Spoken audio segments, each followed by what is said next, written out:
আয়েশা রাদিয়াল্লাহু তাআলা বর্ণিত হাদিস সহিহ বুখারীর মধ্যে এসেছে, ইবনে জুদআন সম্পর্কে আয়েশা রাদিয়াল্লাহু তাআলা যখন প্রশ্ন করলেন, হে আল্লাহর রাসূল সাল্লাল্লাহু আলাইহি ওয়াসাল্লাম, ইবনে জুদআনকে আল্লাহ রাব্বুল আলামিন কিভাবে তাকে পুরস্কৃত করবেন বা তার সাথে কি আচরণ করা হবে? সে তো মক্কার সবচেয়ে বড় ধনী, সবচেয়ে বড় দানবীর ব্যক্তি ছিল, মক্কার মানুষের উপর তার সবচেয়ে বড় অবদান এবং ইহসান ছিল, অনুগ্রহ ছিল।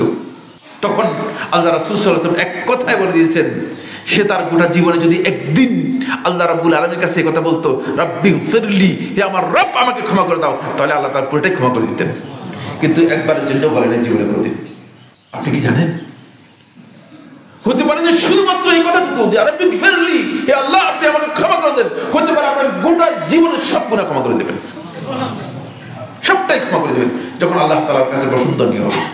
সুতরাং এটা কঠিন বিষয় নয়, সহজ বিষয়, কিন্তু এত শক্তিশালী অস্ত্র দিয়ে সারা জীবন অপরাধ করতে করতে অপরাধের বিশাল পাহাড় তৈরি করে ফেলেছেন।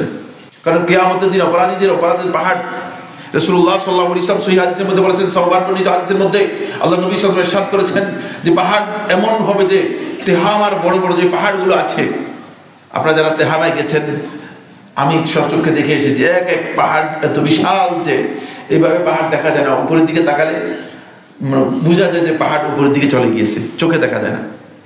ওই তেহামার বিশাল বিশাল পাহাড়ের মতো অপরাধ নিয়ে কিয়ামতের দিন উত্থিত হবে, কিন্তু ওই ব্যক্তির সমস্ত অপরাধকে আল্লাহ রাব্বুল আলামিন সামান্য কথায় শুধুমাত্র রাব্বিগফিরলির মাধ্যমে ক্ষমা করবেন। সুবহানাল্লাহ। কিন্তু আমরা তো সেই জায়গায় যাইনি, সেই জায়গায় আমরা যাইনি।